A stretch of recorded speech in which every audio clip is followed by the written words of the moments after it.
Вітаємо вас на українській телемережі «Контакт». Мене звати Марта Czurylowicz і я дуже рада, що проведу з вами наступну годину.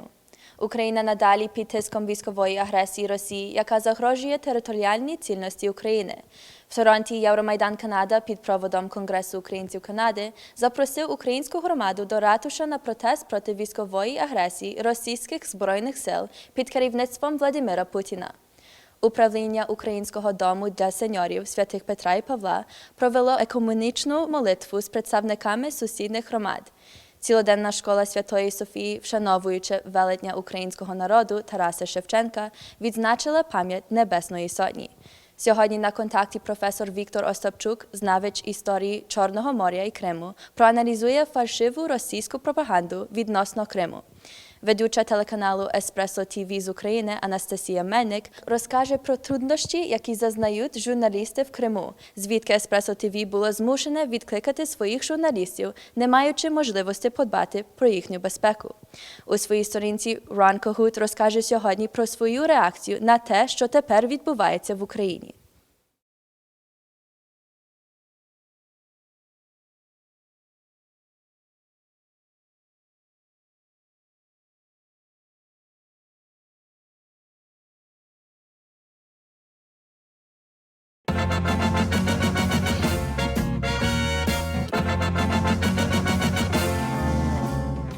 Вітаю вас, шановні глядачі! В студії «Контакту» Аня Яблонська. Це новини з України. Продовжується військова окупація України Росією. Військові Російської Федерації оточили Україну з трьох сторін. До кордону із Україною, а також у Крим, Росія стягнула до 100 тисяч військовослужбовців, близько 550 танків, 200 літаків, 140 бойових вертольотів, понад 40 кораблів і катерів, більше 2000 бойових бронювальних машин, а ще чимало військової техніки. Такі підрахунки станом на 5 годину ранку 13 березня зробила група «Інформаційний спротив», що займається висвітленням подій у Криму. Зустріч Обами з Яценюком. Вперше український прем'єр заговорив з президентом Сполучених Штатів однією мовою. Глава українського уряду обговорив ситуацію в Криму з президентом США та американськими урядовцями.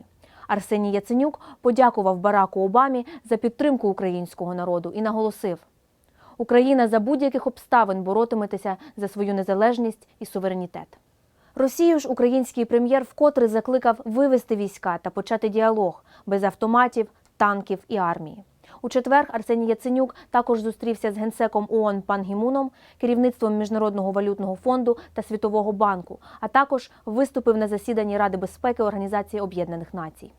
США завдали нафтового удару по Росії. Вашингтон обвалив ціну на чорне золото до найнижчого рівня за місяць.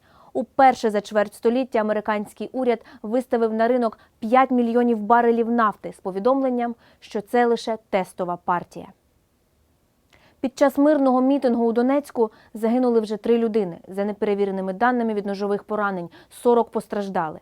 Серед загиблих звичайні люди, які прийшли на мітинг за єдність України. Як повідомляється, після того, як мітинг був завершений, агресивно налаштовані проросійські молодики кинулися слідом за українськими мітингувальниками і почали їх жорстоко бити. Члени Донецької самооборони та співробітники Міністерства внутрішніх справ прикривали відхід прихильників соборності України, після чого міліція посадила членів самооборони в свої 4 автобуси, щоб вивезти їх із площі Леніна, де їх оточили проросійські хулігани. Деякі з них були озброєні палицями і, оточивши автобуси, почали бити в них шкло, розповсюджувати газ та кидати петарди в салон. При цьому проросійські молодики скандували «Беркут». Газового магната та доброго друга Віктора Ющенка Дмитра Фірташа звинувачують у хабарництві, створенні організованої злочинної групи та інших злочинах. Затримання Дмитра Фірташа підтвердили у Федеральному агентстві із злочинності Австрії. Його затримали 12 березня ввечері силами співробітників Федерального агентства зі злочинності та спецпризначенцями з відділу «Кобра». Це контртерористичний підрозділ спеціального призначення у Австрії. Генеральна прокуратура у Відні оголосила Фірташа у національний розшук на підставі багаторічних розслідувань Американського федерального бюро розслідувань та ордеру на арешт одного із суддів Сполучених Штатів. Опублікований перший після повалення Віктора Януковича президентський рейтинг. На сьогодні лідером президентських перегонів є позафракційний народний депутат Петро Порошенко, якого підтримує 21,2% українців. Про це свідчать передані УНІАН результати соціологічного дослідження, проведеного Центром соціальних і маркетингових досліджень «Соціс» з 25 лютого по 4 березня 2014 року. Другу позицію займає лідер партії «Удар» Віталій Кличко – 14,6%, а третю – лідерка партії «Батьківщина» Юлія Тимошенко – 9,7%.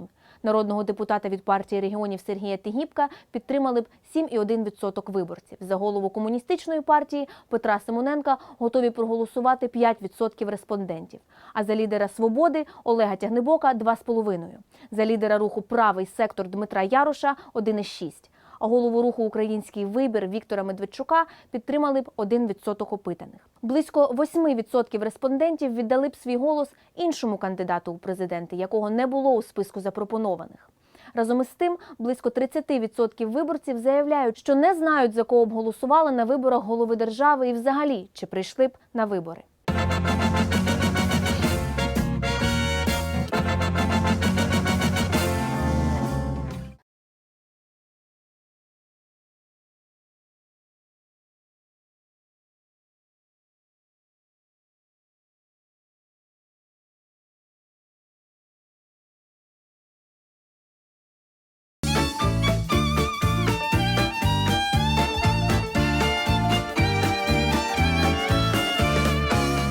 В Торонті Євромайдан Канада під проводом Конгресу українців Канади запросив українську громаду до ратуша на протест проти військової агресії російських збройних сил під керівництвом Владимира Путіна. Ми стоїмо тут проти диктатури. Ми стоїмо тут, тому що ми віримо, що Україна може бути незалежною, процвітаючою країною. Так само вірив Тарас Шевченко, великий поет та письменник. Немає в світі України, і немає другого Дніпра. Не жди сподіваної волі, вона заснула, цар її приспав. А щоб збудить херенну волю, треба миром, громадою обух сталить. And to you, great-hearted heroes, God does not forget you. Struggle on and be triumphant. God himself will help you. At your side fight truth and glory, right and holy freedom. Ми заходились розкувати своїм невольникам кайдани, аж гульк, і знову потекла мужицька кров. Кати вінчані, мов пси голодні, за маслак гризуться знову.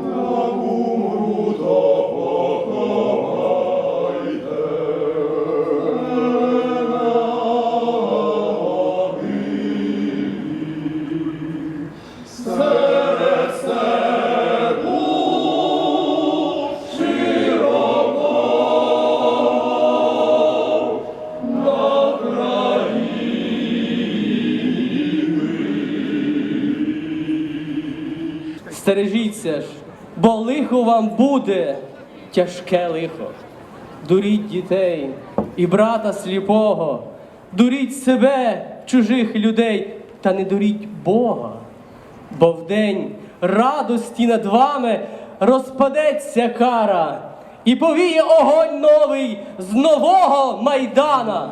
Простяни, Господи, невидимо правицю Твою, яка рабів Твоїх заступає в усьому. Нехай вона свята стане Україні, невидимим заступником і омофором Твоєї небесної слави. Тим же, кому судив Ти покласти душу свою в небесній сотні за вільну Україну, щоб на нашій українській землі утворилася відновлена християнська рідна хата, про яку Твій Господи, слуга Божий Андрій навчав, основана на святому Божому законі. And we're here to send a clear message. Free people will not stand for the military occupation of Crimea or any other part of Ukraine.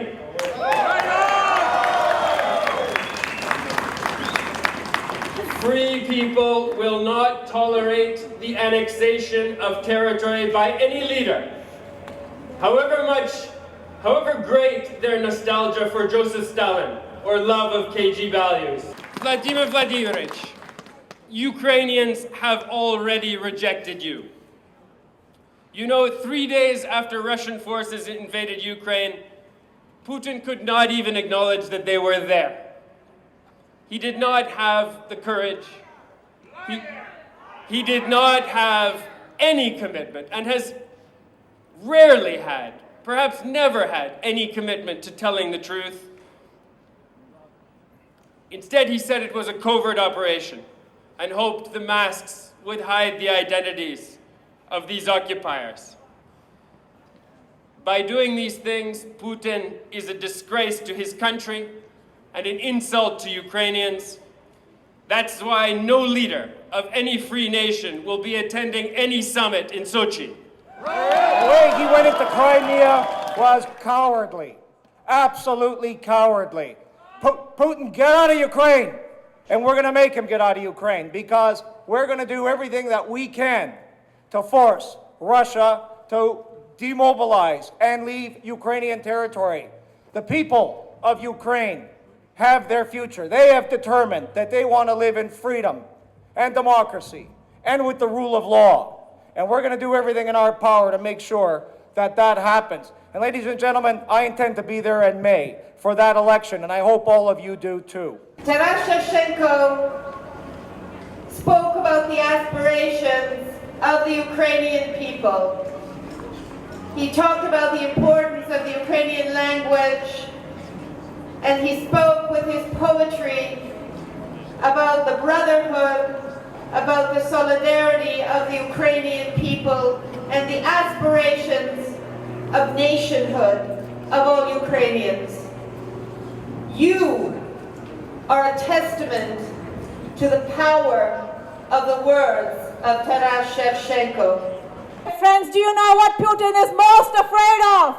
He's afraid of a free, independent, democratic Ukraine that's part of the Western world. And friends, yes.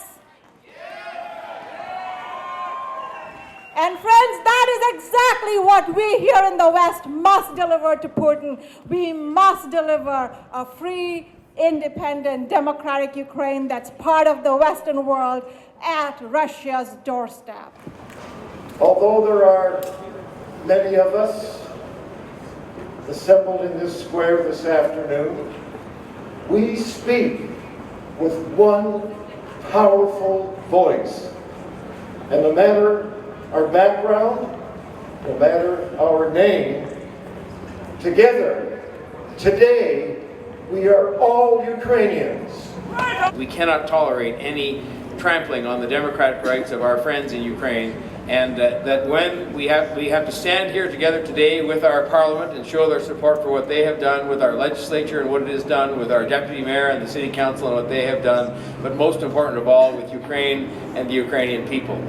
When they trample on democracy in Ukraine, they're trampling on our respect for freedom, our embracing of freedom, the privileges we enjoy in this country as well. Щоб Україна відчула, що Канада їм не тільки допомагає гарними словами і демонстраціями, але що вони відчули і також нашу матеріальну допомогу. Бо Бог з нами, правда з нами, українці на правильний шлях. Але вірте мені, також треба своїм допомагати матеріально. Last week, the president of Lithuania, Dalia Grybauskaitė, said, "We must not be afraid. We must stand up and react promptly. May our presence here today help Ukraine stay strong and steadfast." Our parents and grandparents experienced the horrors of occupation from Russia. We will not let history repeat itself. Slava Ukraini. NATO should step up and protect Ukraine. Many of the NATO member countries, in particular Great Britain and the United States, have pledged to support Ukraine's security, and they're not doing that sufficiently. We need to show this thug, Putin, that we're not going to be weak and that NATO will in fact work in Ukraine to ensure they protect Ukraine's territorial integrity. And we're calling upon Canada and all NATO countries to step up and enter Ukraine and defend Ukraine's territorial integrity. Українці по цілому світі організували різні акції протести проти військової агресії російських збройних сил. Тут бачимо акцію української громади Віндзору, де під проводом голови місцевого відділу Конгресу українців Канади Петра Мисака в Лансбері Парк около 100 членів місцевої української громади протестували проти російського насильства.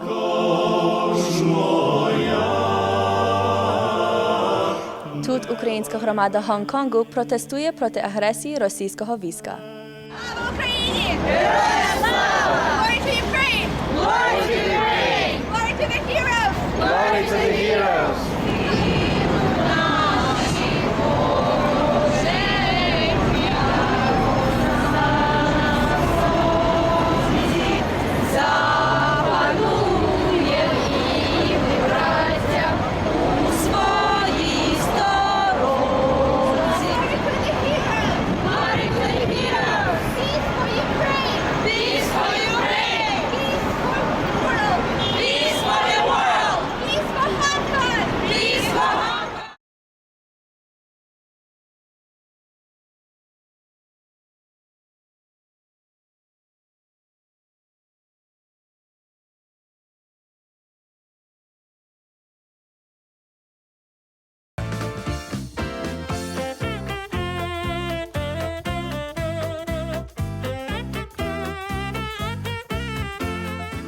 Цілоденна школа Святої Софії, вшановуючи велетня українського народу Тараса Шевченка, відзначила пам'ять Небесної Сотні. Щиро вітаю вас в нашій школі на наш концерт на пошану 200-ліття з дня народження поет і пророк Тарас Шевченко.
Пам'ять Небесної Сотні. Сьогодні наш реквієм.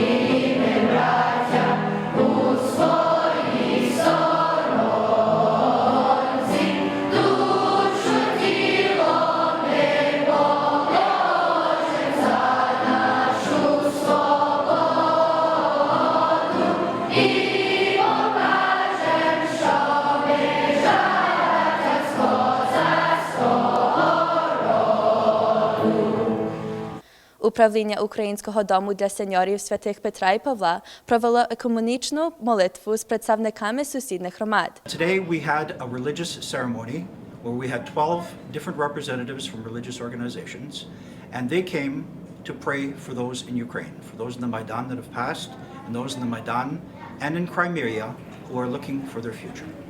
It was an exceptional ceremony with a couple hundred people. We thank you that you give us your peace and justice. Loving God, Bless those who are suffering from any violation. Bless those who are looking for your grace and peace. Help Ukraine people, help all people in the world, that they may live without any threat and war. In this difficult situation, oh God, we bring the land of Ukraine, oh Father Lord, where there is so much of turmoil going on, people who have lost lives. And we, this morning, oh Lord, ask you to shower your peace, oh God.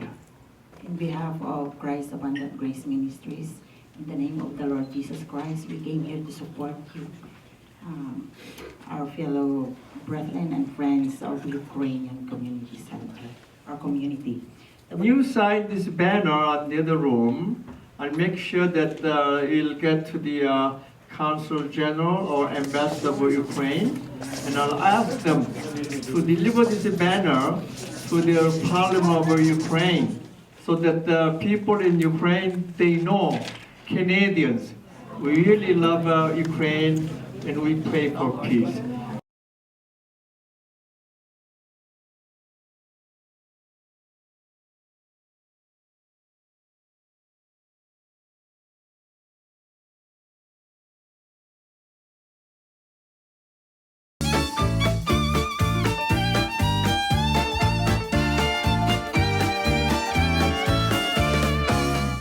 Сьогодні на контакті професор Віктор Остапчук, знавець історії Чорного моря і Криму, проаналізує фальшиву російську пропаганду відносно Криму. The title of your recent op-ed in the Globe and Mail implies a misleading rhetoric coming out of Russia today.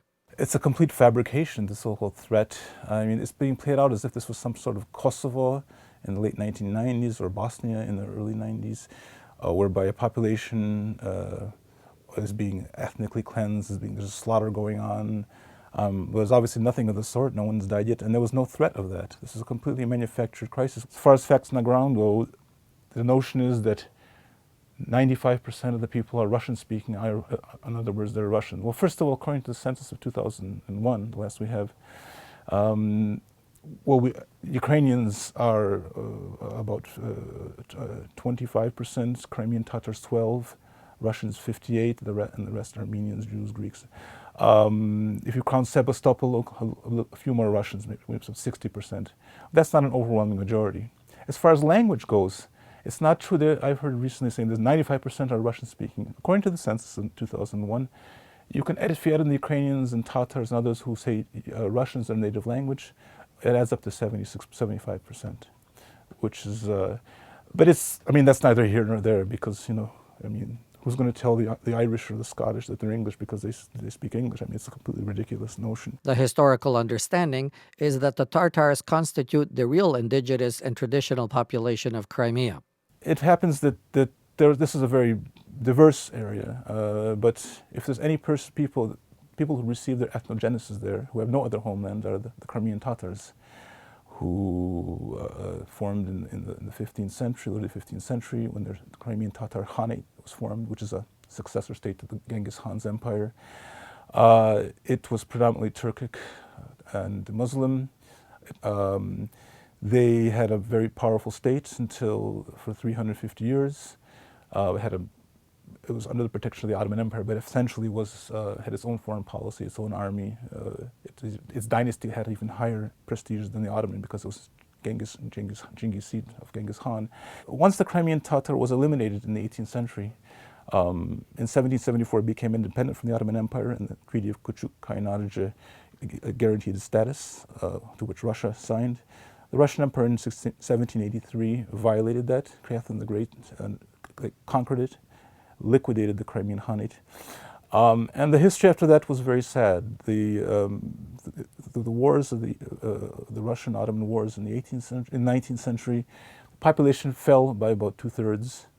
And then we have the disaster in 1944 with because of supposed collaboration with the Nazis. It's not clear because there were some groups, but there were also red partisans that were very brutal and so forth. In any event, again, collective justice, the entire population of 200 to 225,000 was in one night put in cattle cars and sent off to parts of Siberia, to mostly to Uzbekistan, Kazakhstan, dumped in the steppe.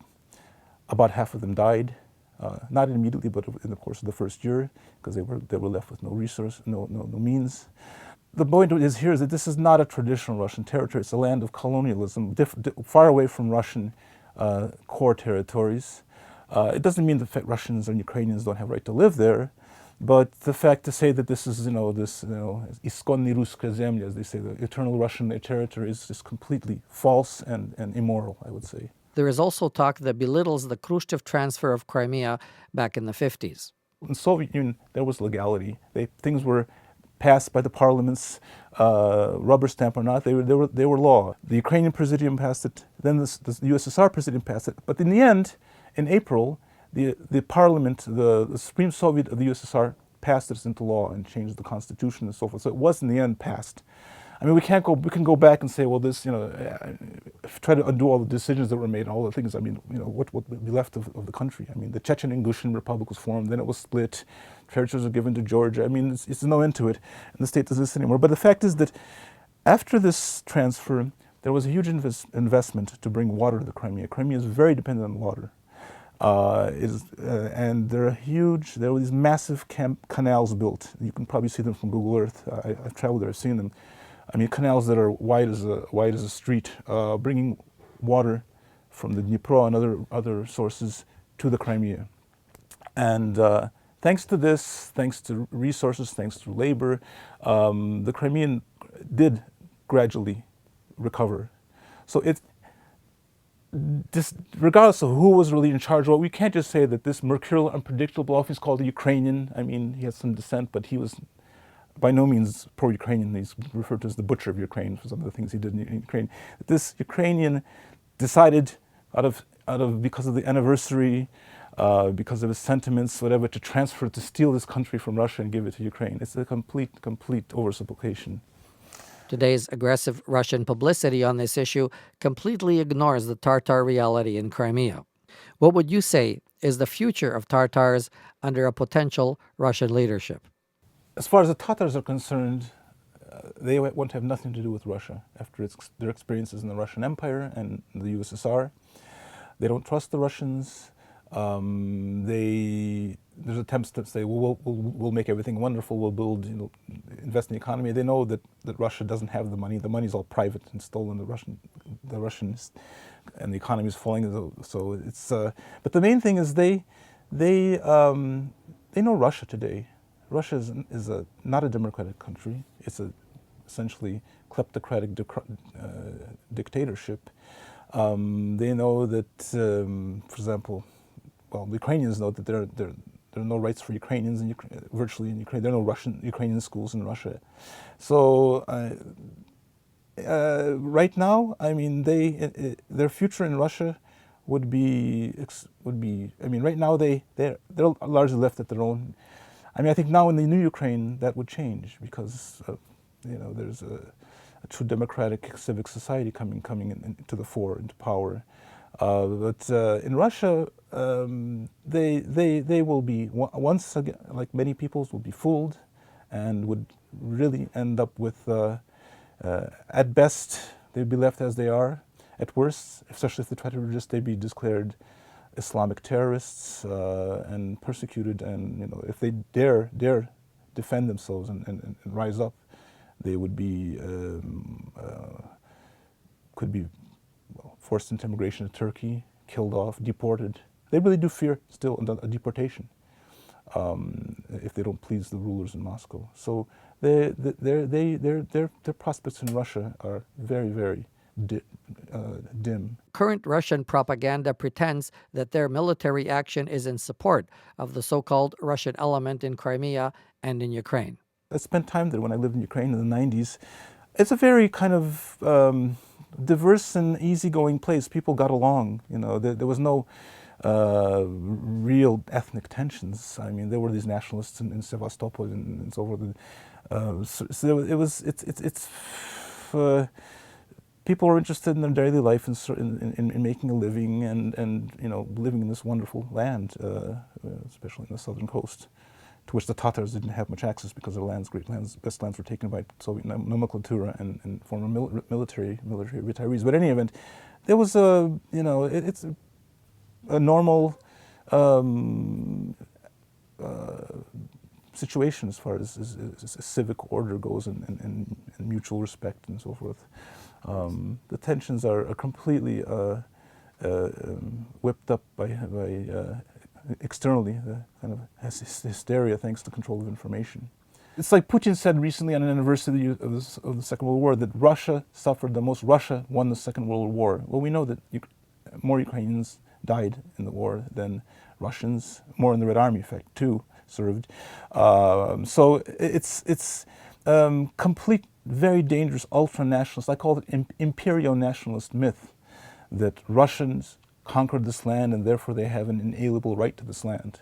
That's very dangerous. This is kind of things that reminds us what happened in Europe in the 1940s, the genocides we've seen in Yugoslavia and Africa. I mean, it's very, very dangerous. It shows you the power of ideas, the power of history when it's abused, when it's twisted and deformed and used in a one-sided way.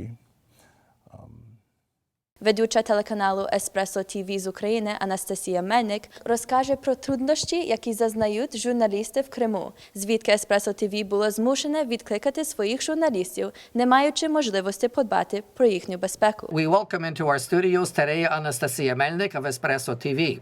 Anastasia, we understand that there has been danger to journalists from Espresso TV in Ukraine. Could you, or in Crimea more specifically, could you please explain what the actual danger is?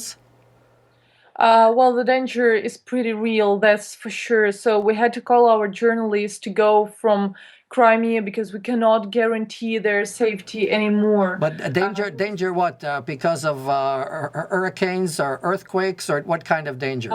No way. There were 3 journalists already kidnapped, and we knew that some of the journalists could get beaten there. Loads of them. There was my friend's journalist also going and saying somebody took away their footage from from what they filmed there. They took everything. They took their cards, memory cards, USB, and it's not even that, because the danger was for their life. Particularly, I'm telling about the Russian military forces. Everybody knows that it's Russian military forces, and at the same time, Russian presidents keep denying that. And that's the most ridiculous in this situation, because UN knows what happens. UN Security Council already talks that that's Russian military forces, and but they have no signs that they are coming from Russia. So they're just telling that, and their footage showing that, and that's a problem, because most of the things that are going on in Crimea can't be shown, because what they do and when they act, it cannot be filmed.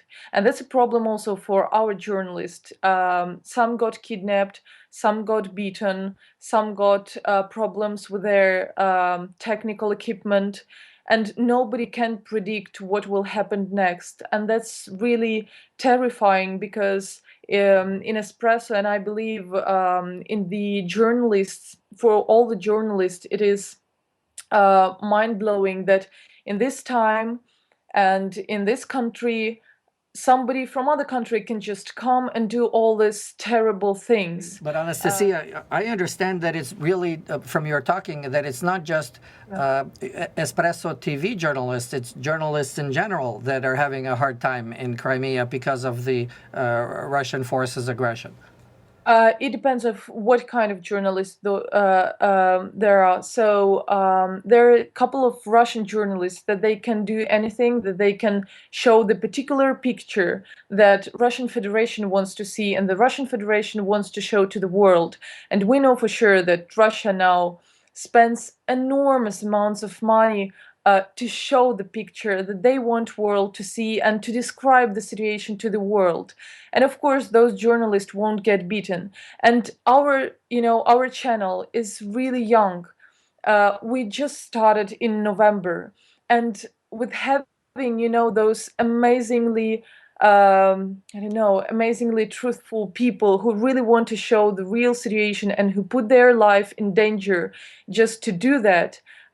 Sometimes they couldn't even use, big cameras, so we got these streamers, so-called, so they are coming just with the cell phones and with the tiny Wi-Fi connectors just to show to people what's happening, because otherwise with a big camera they just would got caught in the middle of nowhere and nobody would know where they will get, because these people, зеленые человечки, the green people, that's how they called, because there are no signs of identification for them, so we just call them the green people, and they only speak Russian with a Russian accent, and that's everything that we know about it. And this is what gets really dangerous. We can only get this tiny, not the picture with no quality, but that's at least something, so that people could see another picture of what's happening, the real picture. Because otherwise, the great, picture with a great quality, but that's a story that Russia wants to show, and that Russia wants to show all around the world. And only the tiny medias like us, or independent journalists can really show to the world what's really happening and how dreadfully dangerous the situation in Crimea is. Now, I know Espresso TV has been very popular here in Canada. Everybody watches it to keep abreast of what's happening in Ukraine. Do you know if you're having a good viewership in Europe, for example, and are the authorities aware of both your station and the predicament of your journalists?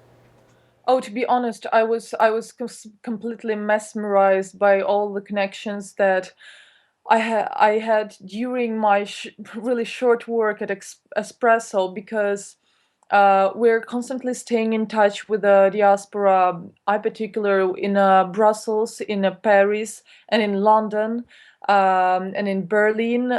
We're constantly connecting with them. I'm getting enormous amounts of emails and just messages on Facebook, just so people send almost every day what they're doing, and in that way we are connecting. And that's, I think, for me, that's a big thing that we are doing, connecting Ukrainians all around the world, and they see that they can do something with their country. And I think that's probably, so far, that's the first moment in the history of the independent Ukraine that Ukrainians abroad can see that they can do something, and that means something. That's a meaningful thing that they are doing, and their support is really something that Ukrainians will appreciate forever.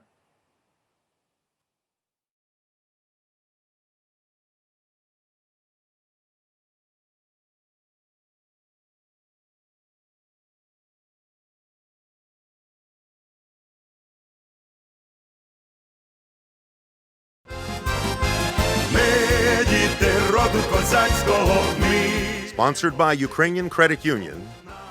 Believe it or not, it's Ron Kahut with Stay Ukrainian, my friends. We're Cossack children of history.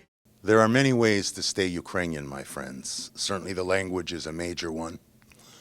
But as a second-generation Ukrainian, Canadian-born, the language isn't the only thing for me. I grew up with the Ukrainian identity that was in my heart as opposed to with the language. And while I do speak the language, not as well as some, there are many that don't speak it at all. Consequently, my segment is more for those people who still consider themselves Ukrainian and truly are Ukrainian, but the language isn't their major part of their staying Ukrainian. Their heart is. And I hope you enjoy this song that is very relevant right now. Once a long, long time ago, there's this story you should know about the Cossack legend that remains,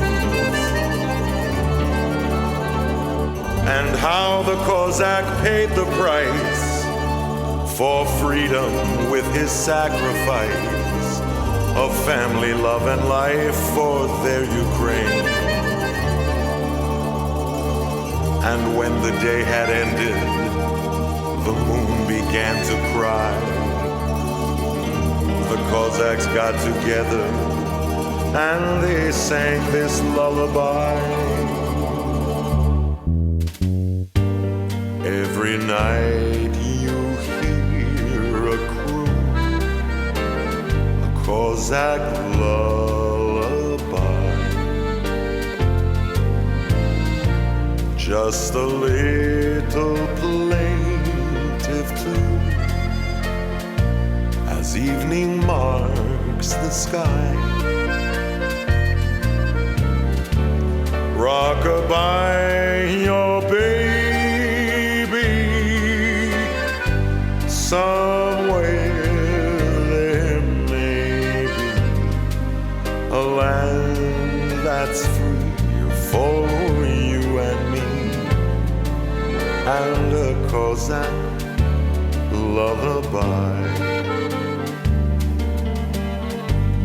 Somewhere there's a little child, a teardrop dims his eye. Though his father's far away, he tries hard not to cry as he looks to heaven. Somehow he knows that this special night things will be alright with his Cossack lullaby.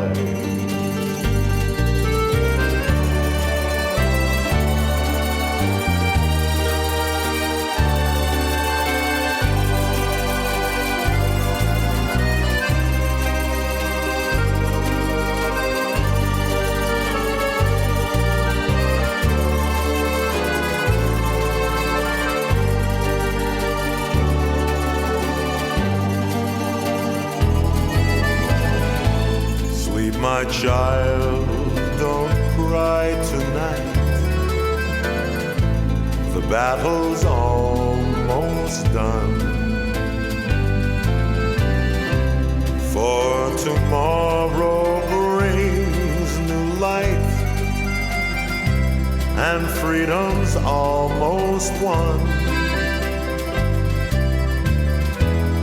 Rock-a-bye, my baby.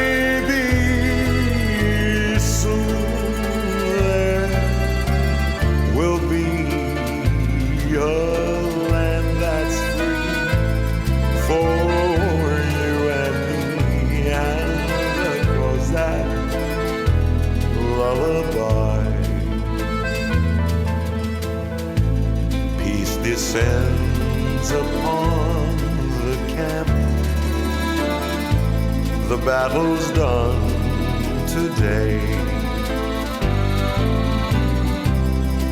As he looks up to the sky, the Cossack starts to pray. Oh dear Lord, please help us keep our Ukraine and our families free. We pray to thee with this Cossack lullaby.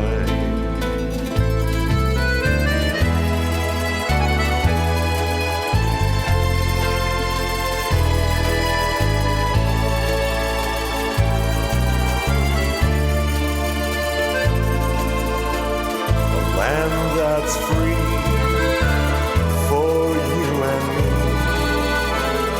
and a Cossack love.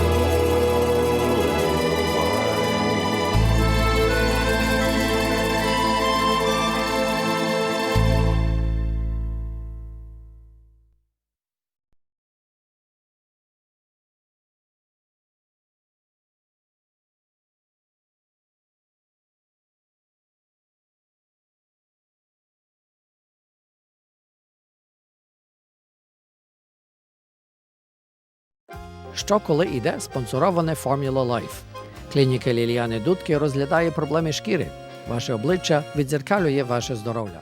Україномовний тижневик «Хомен України» інформує українську діаспору понад 50 років.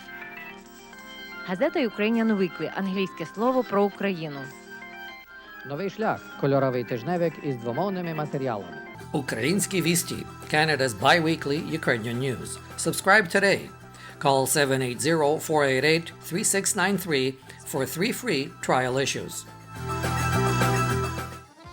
Повідомляємо вас, що виставка The Art of Revolution відкрилася 14 березня в Українському музеї Канади за адресою 620 Spadina Avenue. З дальшою інформацією дзвоніть на номер 416 923 33 18. Союз Україно-Канади відділ Софії Русової запрошує вас на писанка Бінго, яке відбувається 21 березня від 7 до 9 години вечора в церкві Святого Дмитрія за адресою 3338 Lakeshore Boulevard West. Вступ $5. Наукове товариство Шевченка в Канаді запрошує вас на вшанування 200-ліття з дня народження Тараса Шевченка в суботу, 22 березня о годині 1:30 пополудні в галереї Кум в Торонто. Церква Святого Дмитрія запрошує вас на весняний показ мод, який відбудеться в неділю 23 березня о 2 годині пополудні. Ціна квитків $25 за особу. Дзвонити до Мисбері за телефоном 416 242 92 28.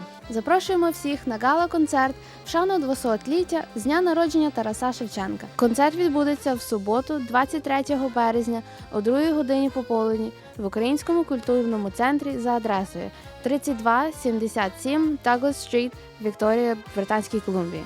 Церква Святого Юра запрошує вас на Ukrainian писанка Bingo до свята Пасхи, що відбудеться в середу, 26 березня за адресою 4 Augusta Avenue у St. Catharines. Розпис починається о 6:30 вечора. Ціна за вхід $10. Щоб замовити стіл, дзвоніть за номером 905 892 93 59. Програма «Контакт» запрошує всіх на відкриття виставки конкурсу дитячого малюнку «Мій Шевченко» та нагородження переможців. У урочистій частині виступатимуть бандуристи Віктор Мішалов, Наталія Гіль та дитячий хор хлопчиків «Дударик». Відкриття 28 березня о 7 годині вечора в галереї Кунг-фу. Кінотеатр Humber Cinemas у Bloor West Village пропонує фестиваль українських фільмів в останній четвер кожного місяця. І для вашої розваги цього тижня The Lego Movie, Need for Speed, 3 Days to Kill, Mr. Peabody and Sherman, 300, Rise of an Empire, Divergent. Humber Cinema – це громадський кінотеатр 2442 Bloor Street West в Торонто. От і закінчилася наша сьогоднішня передача. Дякуємо, що ви сьогодні провели цю годину разом з нами. В наступних програмах надалі слідкуватимемо і аналізуватимемо хід подій та змін в Україні. До наступного тижня я ваша ведуча Марта Czurylowicz. На все добре. Thank you, dear world.